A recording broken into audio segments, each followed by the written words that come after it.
नमस्कार, आप देख रहे हैं ललकार और मैं हूं आपके साथ आशा शर्मा। ललकार में आज हम बात करें बांग्लादेश को लेकर कि आखिर बांग्लादेश के अंदर लोकतंत्र की लड़ाई है या फिर भीड़ तंत्र की लड़ाई है, क्योंकि जिस तरह से मंजर बांग्लादेश के अंदर बना हुआ है, भारत पर इसका क्या कुछ असर रहेगा ये भी आपको दिखाएंगे। लेकिन उस बीच में जिस तरह से परिस्थितियां पल पल यहाँ बदलती चली जा रही है, हर किसी की नजर इस पे है। बड़ी अपडेट आपको दिखाएंगे, जहां पर आप देखिए किस तरह से बड़ा बयान एस जयशंकर की तरफ से भी दिया गया, जिसमें बांग्लादेश के ताजा हालात पर वो बोलते हुए नजर आए। उन्होंने कहा कि पड़ोसी देश राजनीतिक संकट से जूझ रहा है, वहां के हालात पर भारत नजर गड़ाए हुए है। जयशंकर ने आगे ये भी कहा कि बांग्लादेश में लोग सड़कों पर हैं, वहां हिंदुओं को निशाना बनाने की कोशिश की जा रही है, जो कि चिंता की बात है। लेकिन इन प्रदर्शनकारियों ने पुलिस पर भी हमला किया, जिसके बाद हालात बिगड़ गए। उन्होंने ये भी बता दिया कि इस्तीफे के बाद शेख हसीना ने भारत आने की इजाजत भी मांगी थी और उसके बाद ही भारत सरकार ने उनके यहाँ पर आने की व्यवस्था की। विदेश मंत्री ने आगे पूरी तरह से अपनी बात को सामने रखा, लेकिन सरकार बांग्लादेश में अपने नागरिकों के संपर्क में लगातार बनी हुई है, जहां पर आप देखिए 19,000 भारतीय मौजूद हैं, जिनमें से 9,000 छात्र वापस लाए गए हैं। अल्पसंख्यकों को निशाना बनाने की कोशिश वहां पर की जा रही है।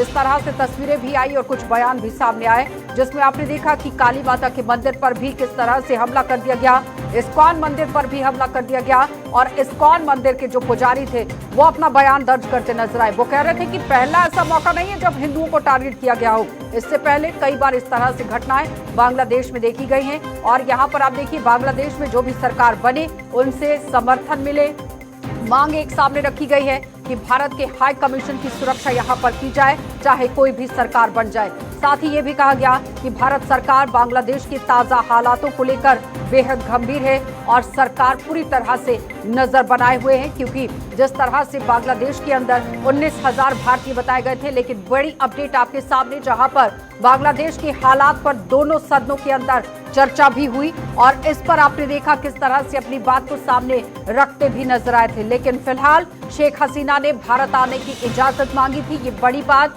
यहाँ पर एस जयशंकर की तरफ से राज्यसभा के अंदर साझा की गई और उसके साथ साथ बांग्लादेश के ताजा हालात पर विदेश मंत्री ने यहाँ दोनों सदनों में बयान दे दिया कि पूरी तरह से देश के हालातों को मद्देनजर रखते हुए काम किया जा रहा है। बॉर्डर पर सिक्योरिटी की तैनाती को बढ़ा दिया गया है, क्योंकि बीएसएफ के जो डीजी हैं वो मुआयने के लिए पहुंचे थे। उन्होंने यहाँ पर दौरा किया। जो आने वाले लोग हैं, भारत से जाने वाले लोग हैं बांग्लादेश की ओर, उन पर भी पूरी तरह से नजर यहाँ पर रखी गई है। लेकिन फिलहाल सुरक्षा स्थिति को लेकर क्या कुछ इस वक्त चल रहा है, व्यापार को लेकर भारत पर इसका किस तरह का असर जो है वो देखने को मिल सकता है। और उसके साथ साथ अगर हम देखें कि यहाँ पर जिस तरह से व्यापार को लेकर बड़ी बात कही जा रही थी कि अर्थव्यवस्था कहीं ना कहीं चरमरा जाएगी और सिक्योरिटी को लेकर अलर्ट पर रहने के लिए पूरी तरह से कह दिया गया है, तो इसी पर हम आपको दिखाएंगे कि किस तरह से राज्यसभा के अंदर अपना जो बयान है वो दर्ज कराया गया। एस जयशंकर किस तरह से अपनी बात को रख रहे थे सब। अनिल जी, जिस तरह से ट्रेड को लेकर बात कर रही है मौसमी जी, शेख हसीना जो सरकार है यहाँ पर आप देखिए भारत और बांग्लादेश के बीच में किस तरह से कारोबार बढ़ा, जिसमें 2023-24 में दोनों देशों के बीच में जो व्यापार बढ़ा 13 अरब डॉलर तक ये पहुंच गया। अब अगर स्थिति खराब हुई है तो जाहिर तौर पर इस पर असर देखा जा सकता है। बड़ी मात्रा में पेट्रोलियम उत्पादकों और अनाज की खरीदारी ये करता था, लेकिन यहां पर व्यापार के हिसाब से अगर देखा जाए तो 391 मिलियन डॉलर का योगदान भी देता है। तो कहीं ना कहीं चीजें इफेक्ट हुई हैं, क्योंकि जिस तरह से बांग्लादेश की बात हो रही थी, पश्चिम बंगाल का जो बॉर्डर है वहां से ये कहा गया कि जो ट्रक्स इंपोर्ट एक्सपोर्ट करते थे वो कल से बंद है। जी बिल्कुल सही कह रहे हैं आप।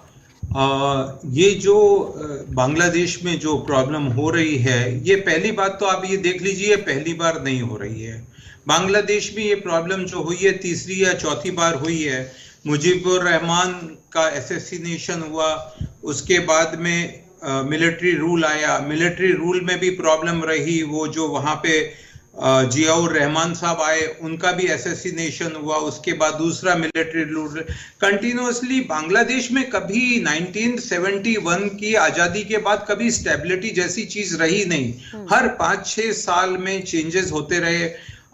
2008-9 में अल्टीमेटली अवामी लीग आई अच्छी बात ये थी कि आवामी लीग का जो एटीट्यूड था वो एक तरह से बैलेंस एटीट्यूड था, पॉजिटिव एटीट्यूड था, और इस वजह से पूरे साउथ ईस्ट एशिया में एक ट्रेड बैलेंस बना। जब हम इकोनॉमिक्स की बात कर रहे हैं तो पूरे के पूरे एरिया में कोई प्रॉपर एक बैलेंस बना हुआ था।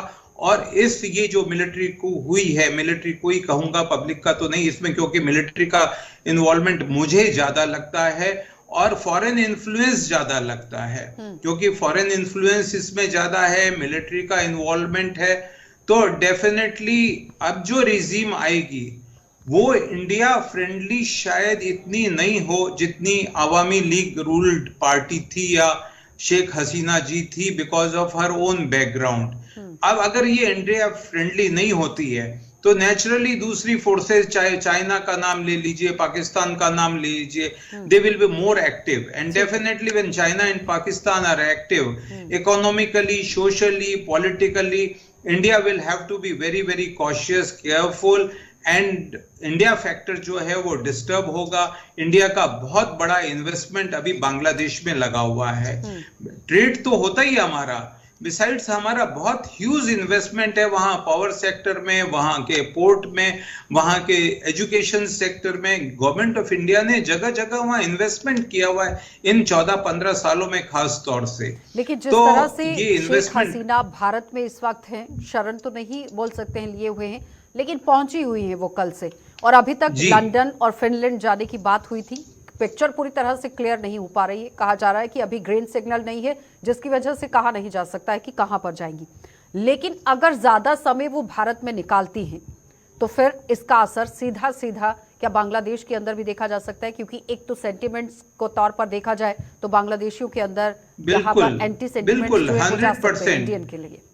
आज इनको शरण देना हो सकता है, मुझे नहीं मालूम foreign policy government of India की क्या रहेगी आगे चल के, पर डेफिनेटली जो अभी करंट रिजीम होगी वो इंडिया को इतनी फ्रेंडली तरीके से नहीं देखेगी।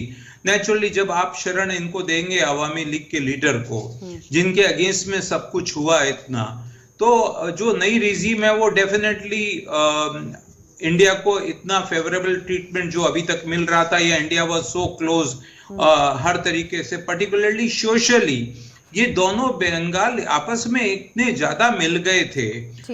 इनकी जो कल्चर है, हर तरह से खाना पीना, रहना, सोचना, मतलब एक ही कल्चर है दोनों बंगाल की। तो ये कहीं ना कहीं डिस्टर्ब होगी और पॉलिटिकल डिस्टर्बेंस होगा। तो रिफ्यूजी की बात हुई, वहां पे 1 करोड़ हिंदू हैं, वो हिंदुओं को डिस्टर्ब होने से भी इकोनॉमिक्स पूरी डिस्टर्ब होती है। वापस आ रही हूं अनिल जी आपके पास। कुल मिलाकर आप देखिए, जो बड़ी कंपनियां बांग्लादेश के साथ काम कर रही है वो कहीं ना कहीं प्रभावित अब हो रही है, क्योंकि 7 दिन के लिए तो LIC के दफ्तर को बंद कर दिया गया। आगे आने वाले समय में अब किस तरह से और बदलाव और चेंजेस आप देख रहे हैं अनिल जी?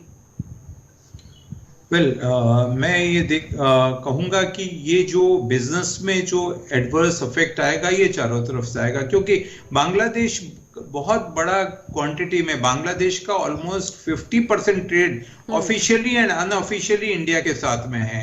कलकत्ता से जो ट्रकिंग होती है वो रेगुलर ट्रकिंग, और कलकत्ता से ही नहीं होती, कलकत्ता के आसपास के जितने भी बॉर्डर्स हैं, तो बहुत बड़ा जो इंडिया का ट्रेड है वो कहीं ना कहीं वो शिफ्ट होगा इधर टुवर्ड चाइना और मलेशिया और वियतनाम एटसेट्रा। तो इंडिया का बेसिकली ट्रेड तो अफेक्ट होगा ही, और बिसाइड्स जैसे आपने कहा, ये कंपनियां चाहे वो ब्रिटानिया हो चाहे टाटा हो, इनका बहुत बड़ा इन्वेस्टमेंट है वहां पे, और वो वहां पे इन्वेस्टमेंट वो किस तरह से आगे वहां आने वाली रिजीम, जो नई रिजीम है, वो कैसे उसको मैनेज करती है। क्योंकि इसके पहले भी बांग्लादेश में एक बार जब मिलिट्री रिजीम आई थी, उन्होंने सब कुछ नेशनलाइज कर दिया था, और उस नेशनलाइजेशन में 500-600 कंपनियां वहां पे जो बांग्लादेश में फंक्शन कर रही थी उनको नेशनलाइज कर दिया। बाद में डी नेशनलाइज भी हुई वो 10-12 साल बाद में। बट अब ये गवर्नमेंट की क्या पॉलिसी आती है, सोशलिस्ट रहती है या किस तरह से वो इंडिया को देखते हैं। Overall, I will say that impact for the time being will be adverse, but over a period of time, अगर उनको लगेगा कि the India is must, or probably they will realize कि they cannot ignore the presence of India or the importance of India from their own point of view, for their ji. own benefit, हाँ। and then they will realize and probably things will लेकिन stabilize. Anil And जी, वो तो बांग्लादेश तब में होगा ना कि जब नई सरकार बनेगी, उनके साथ किस तरह का बॉन्ड रहेगा, किस तरह की वार्तालाप होती है, वो तो उस पर डिपेंड करेगा कि अब नई सरकार किसकी आएगी और किस तरह का व्यक्तित्व वहां पर रहेगा। और सबसे बड़ा सवाल कि भारत को अब कारोबार को लेकर किस तरह के कदम भी उठाने चाहिए।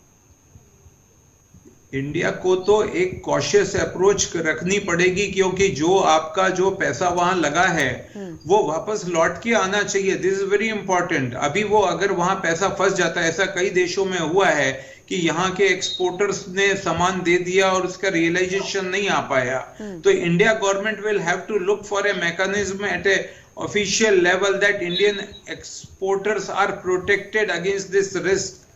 तो एक तो वो रहेगा। दूसरा, मेरे को लगता है कि इंडिया का जो बिजनेस है, अल्टीमेटली कोई ना कोई रिजीम जो भी आएगी, इंडिया को दे कैन नॉट इग्नोर, चाहे वो कोई भी कंट्री हो। इंडिया की जो स्ट्रेंथ है, सप्लाई स्ट्रेंथ है, सप्लाई चेन जो इंडिया की है, और ज्योग्राफिकल फैक्टर्स जो हैं, वो इजीली कोई दूसरा कंट्री आसानी से टेक ओवर नहीं कर सकता because of price parity also. So ऐसा नहीं लगता कि कोई बहुत ज्यादा इंपैक्ट आएगा।